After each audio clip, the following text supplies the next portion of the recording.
is there an opportunity in banks? Gerard Cassidy, Managing Director at RBC Capital Markets, joining us now on the phone. Gerard, what's your take on the recent sell-off we've seen in financials? I would suggest that obviously the sell-off has been quite strong since August 1st, when the president put out the policy that they were going to put 10% tariff on Chinese imports of $300 billion. The stocks are down between 11 and 12%. We think that's overdone and therefore a real buying opportunity.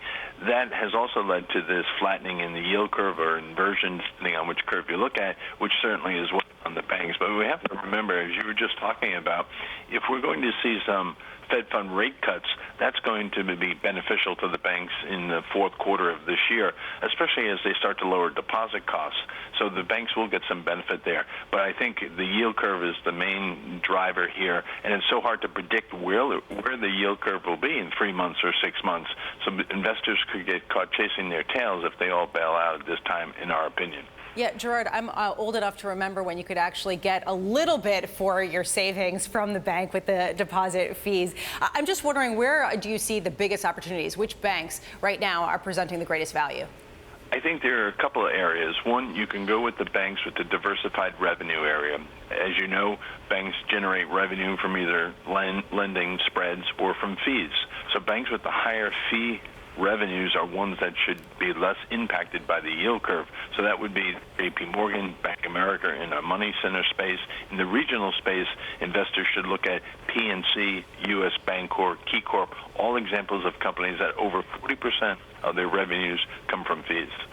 So, Gerard, one thing that Stephen Parker was talking about yesterday, this time was different. He was saying that, in fact, financials should be treated as defensive plays, given how much they have made their balance sheets safer and built capital cushions. Do you agree that these stocks should be treated as defensive plays?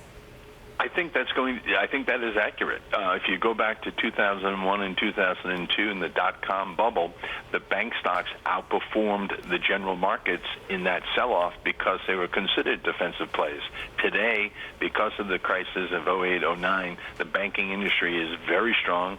Capital levels are strong. Credit quality is very good. So I think what you could see in a general market sell-off, these banks will be defensive.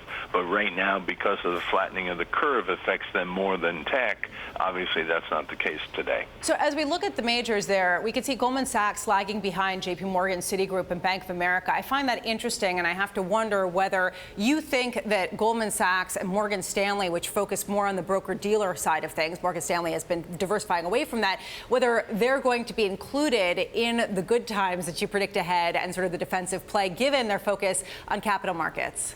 I think you put your finger on it. It's because they're so concentrated in one sector of the financial markets, capital markets, whereas those other names you mentioned are far more diversified. I'm not certain that they would benefit as much. However, if there's a spring back in the capital markets activity, whether it's in the ECM business, DCM, or the trading, then those two names would certainly get a nice boost on that. But in terms of just a stronger economic activity with a mundane capital markets, they won't do as well as those diversified names.